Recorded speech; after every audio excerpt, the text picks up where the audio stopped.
So YSR Congress party బలంగా గొంతెత్తి ప్రశ్నిస్తా ఉంది జనసేనని, తెలుగుదేశం పార్టీని.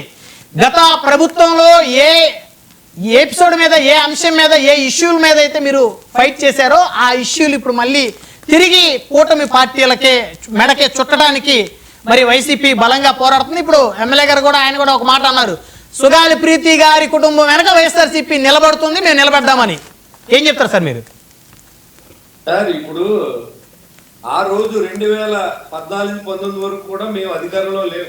అప్పుడు కూటమిగా పోటీ చేసిన తర్వాత తెలుగుదేశం నెగ్గిన తర్వాత ఎక్కడ అడ్మినిస్ట్రేషన్ లో జనసేన పార్టీ ఉందని ఒక రోజు కూడా ఆయన తెలుసో లేదో నాకు తెలియదు. ఒక్క రోజు కూడా మేము వాళ్ళతో అడ్మినిస్ట్రేషన్ లో లేవు. అప్పుడున్న పరిస్థితిని బట్టి అప్పుడు కూడా మేము ప్రశ్నించాం. అప్పుడు కూడా సుగాలి ఇష్యూ తీసుకొచ్చిందే జనసేన పార్టీ. మేము వచ్చేదాకా కూడా వీళ్ళిద్దరు ముద్దులిద్దరులో ఉన్నారు తప్ప వీళ్ళని ఎక్కడా కూడా బయటకు రాలా.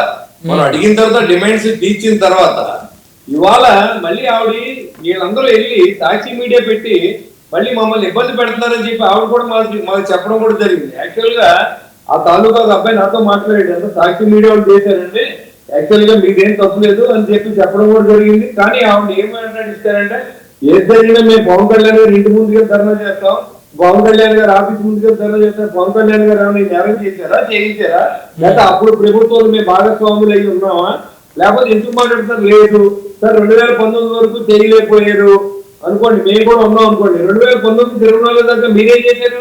సిబిఐకి ఇచ్చారని చెప్పారు. ఇస్తే ఎవడో వేరు, దాని విచారణ జరిగింది 5 సంవత్సరాల పాటు. మీ జగన్మోహన్ రెడ్డి గారి మీద జరిగింది. వాళ్ళు ఏమంటున్నారంటే, తెలుగుదేశం పార్టీ ప్రభుత్వం 14-19 మధ్యకాలంలోనే ఆ హత్య జరిగింది, సాక్ష్యాలు వాళ్ళ ప్రభుత్వంలోనే తారుమారయ్యాయనేది ఇప్పుడు వాళ్ళు బలంగా ఆరోపిస్తున్న ఆరోపణ. వాళ్ళ తల్లి ఆరోపించిందండి. వాళ్ళ తల్లి చెప్పండి గారు. ఏం చెప్తున్నా చంద్రశేఖర్ కి, మీరు నిరూపించండి మా ప్రభుత్వం. మేము లేవు కదా అప్పుడు మేము లేవు. 2019-24 దాకా కూడా మీతో మేము లేం కదా అధికారులు లేనప్పుడు. వాళ్ళని అడిగా, మిమ్మల్ని అడిగాం. సరే మీరు అన్నారు కదా మేము వాళ్ళ వెనకాల నిలబడ్డామని. నిలబడినప్పుడు సిబిఐ కేసు ఎందుకు విచారణ జరగలేదని అడుగుతున్నా అమ్మాయి. మీరేం చెప్తారు ఇప్పుడు? మీరు లెటర్ రాసి, లెటర్ రాస్తే అవదు. సిబిఐ కేసు విచారించారా లేదా, విచారించలేదు. ఇప్పుడు కేబినెట్ ఇప్పుడు కూడా విచారణకు సిద్ధంగా ఉంది, విచారించమని ముఖ్యమంత్రి గారు చెప్పడం జరిగింది. వాళ్ళు మాకు ఇచ్చిన ఆస్తులు ఇచ్చారు, ఎవరు ముద్దాయో తేల్చంటే సిబిఐకి ఇమ్మని అడుగుతున్నారు అమ్మగారు. లేకపోతే చేస్తుందంటుంది. మేము ఖచ్చితంగా నిన్న డిస్కస్ చేశారు, సిబిఐకి రాశారు, దాని విచారణ జరుగుతుంది.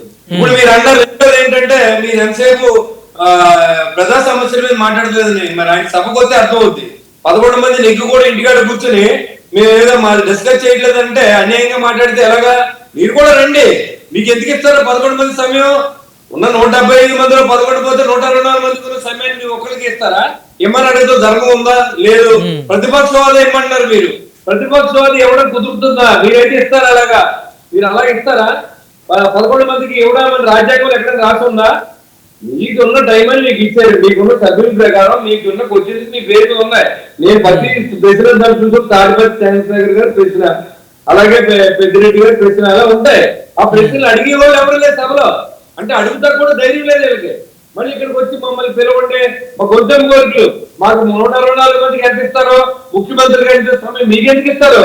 మీకున్న సభ్యుల పరంగా మీకు ఎంత సమయాన్ని ఇస్తే అంత ఇవ్వడానికి ఈ కూడా ప్రభుత్వం సిద్ధంగా ఉంది. ఎమ్మెల్యేగా నేను చెప్తున్నాం, మీరు రండి, మేము మీటింగ్ మిమ్మల్ని ఆహ్వానిస్తా ఉన్నాం, మీరు అడగండి.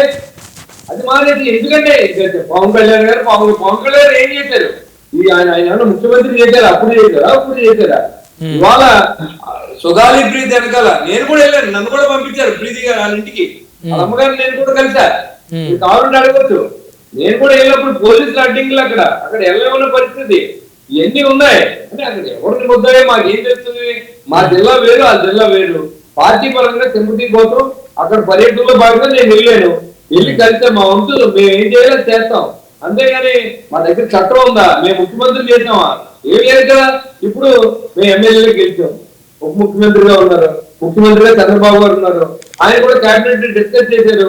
వాళ్ళకి న్యాయం చేయమంటే సిబిఐ కేసు పెట్టమని అడుగుతుంది ఆవిడ. ఇవాళ సిబిఐ కేసు ఇవ్వడానికి తీర్మానం చేశారు. మరి మీరు అదే సంతోషించండి. విచారణ జరుగుతుంది, ముద్ద ఎవరు తెలుస్తారు. అంతేగాని అదేదో చేయకుండానే మేమేదో చేసాం, చంద్రబాబు గారు మెడ చుట్టుకుంది, లేకపోతే పవన్ కళ్యాణ్ మాకేందుకు చుట్టుకుంటుంది? మేము మర్డర్ చేయించామా? లేకపోతే మేము మానభంగం చేయించామా? మేము ఏమన్నా దాంట్లో కార్యక్రమం చెప్పండి. పూయిట్ మీ పూజ ఏంటి అదే చేస్తాం. ఇంకా తప్పుగా మాట్లాడకండి. ఆ రోజు ఉన్న పరిస్థితులు వాళ్ళు పట్టించుకున్న పార్టీ జనసేన పార్టీ. ఆ రోజు ధర్నా చేసిన పార్టీ జనసేన పార్టీ. ఆ రోజు వాళ్ళు భయపడి మీరు అన్ని ప్రకటనలు చేశారు, మీరు ఎత్తా అన్నారు. అది జరగకముందు మీరు ఇవ్వలేదుగా. ఇప్పుడు మీరే చేయొచ్చు కదా పనేదో. మేము గుర్తు చేయకపోతే మీరే చేయొచ్చు కదా.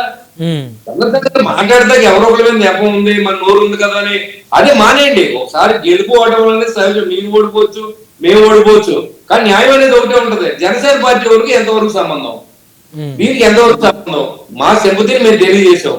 మేము అక్కడ మీటింగ్ పెట్టి అలాగే మేము మీతో ఉన్నామని ఇండికేషన్ ఇచ్చాం. ప్రభుత్వం కలిసింది, మీరు ఏదో 5 ఎకరాల భూమిని ఇచ్చారన్నారు, 5 సెంట్లు పొలం ఇచ్చారన్నారు, 2 ఉద్యోగులకే వెళ్ళనుకుంటూ మంచిదే. అయినా ఆవిడ సాటిస్ఫై అవ్వలేదు. నాకు సిబిఐ విచారణ కావాలి, ఎందుకు చేయలేదో తేల్చమని అడుగుతున్నారు. దాని మీద కూడా ఇవాళ పవన్ కళ్యాణ్ గారు మాట్లాడి చంద్రబాబు గారితో ఒప్పించారు. ఇంకా మేము చెయ్యిందండి, జనసేన పార్టీ మెడ చుట్టుకుందండి. ఏం చుట్టుకోండి చెప్పండి. ఇప్పుడు మీరు ప్రభుత్వంలో భాగస్వాములే కదా సార్? ఏదండి ఇప్పుడు మీరు ఈ ప్రభుత్వంలో మీరు భాగస్వాములే కదా?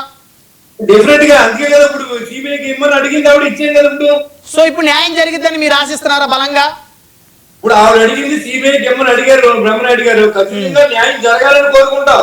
జరిపించే సిబిఐ అధికారులు మేము కాదు. ఇవాళ జగన్మోహన్ రెడ్డి గారు సిబిఐ కేసులు ఎంతవరకు జరిగినాయి మీరు చూశారు కదా. ఎన్ని సంవత్సరాల నుంచి జరుగుతుందో చూశారు కదా. దానికి బొద్దు ఏ సమాధానం చెప్పారు ఇక్కడ మీరు చెప్పండి బ్రహ్మనాయుడు గారు. అంటే వివేకానంద రెడ్డి గారికి సిబిఐ కేసు సంబంధించి సరైన ఆధారాలు దొరకలేదు, సో ఇది కూడా అలానే అంటారా? ఏమంటే ఏదైనా జరగవచ్చు. సిబిఐకి ఇమ్మనేది ఆవిడ కోరిక. సిబిఐకి ఇవ్వడానికి కేబినెట్ నిర్ణయం జరిగింది. ముఖ్యమంత్రి గారు ముందుగా ఉన్నారు. దాని మీద లేఖ రాసి సిబిఐకి అప్పచెప్తానికి సిద్ధంగా ఉంది ఈ ప్రభుత్వం. దీంట్లో ఎలాంటి ఇది ఆవిడ అడిగిందే అది. మా అమ్మాయిని ఎవరు చంపాలో మాకు తెలియాలి, సిబిఐ విచారణ జరగాలి అనేది ఆవిడ కోరిక. నాకు ఆస్తి కాదు, నాకు ఈ డబ్బు కాదు. ఇప్పుడు అడిగేది ఆవిడకి ఏదో అడిగింది, ఇల్లు కూడా కట్టేమన్నారని అడిగారు అని చెప్తారు వాళ్ళకి కొంతమంది. సరే ఏం అడిగారో మనకు తెలియదు. యాక్చువల్ గా నన్ను అయితే వాళ్ళు అప్రోచ్ అవ్వలేదు. ఏంటి ఈ వాస్తవ పరిస్థితుల్లో సిబిఐకి ఇమ్మని అడిగింది అనేది ఇక్కడ ఇవ్వకపోతే నేను పవన్ కళ్యాణ్ గారి దగ్గరకు వచ్చి అడుగుతాను అన్నది ఎవరి తప్పే ఉంది దాంట్లో. అదే మేము గమనించి సిబిఐకి ఇచ్చాం కదా, ఇంక మేమేం చేయగలం దానికి? మీరు అడిగి మీరు నష్టపరిహారం ఇచ్చారు కదా సార్, ఆ క్రెడిట్ ఎవరిది? Credit goes to Janasena party, Pavan Kalyan. Okay.